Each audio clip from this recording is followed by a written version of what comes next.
สบายดีเนาะหลังจากที่แปลงโทรศัพท์เมื่อยเนาะมาแต่งกินเนาะแต่งกินตัวนี้เป็นมาเพียเนาะ เป็นพ่อครัวเองเนาะเอาเพชรใส่เนาะเอาหอมใส่เนาะลาบเลยพี่น้องกินลาบเลยเพชรใส่หอมใส่คนคนเข้าไปเนาะหยุดไว้สำนีก่อนนะใครปลุกแป้งนัวก่อน ใส่เกลือใส่แป้งนัวก่อนโอเคเนาะใส่เกลือใส่แป้งนัวเนาะใส่เกลือใส่แป้งนัวแล้วก็ใส่ใส่เพี้ยเนาะใส่ปลาแดกน้อยนึงเนาะแล้วก็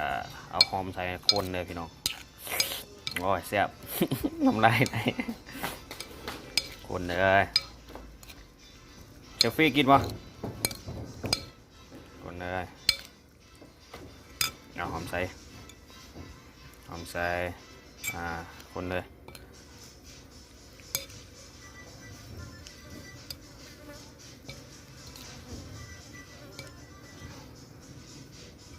ใส่เบิดเลยหอมโอ้คักสุดบัดนี้มาเพียคมอยู่ทางใต้เอิ้นมาเพียเนาะใส่คามาคาก่อนเนาะมาคาก่อนจาก10 นาทีเนาะ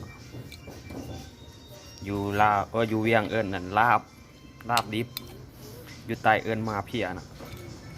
โอเคเดี๋ยวว่าแล้วเนาะพร้อมเสิร์ฟอ๋อแซ่บพี่น้องแซ่บ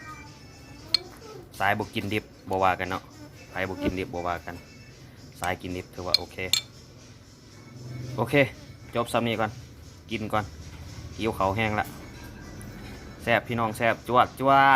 เห็นแต่บัวไร่น้องเฮ็ดเนาะ อันนี้มันเป็นบัวไร่บัวโอ๊ต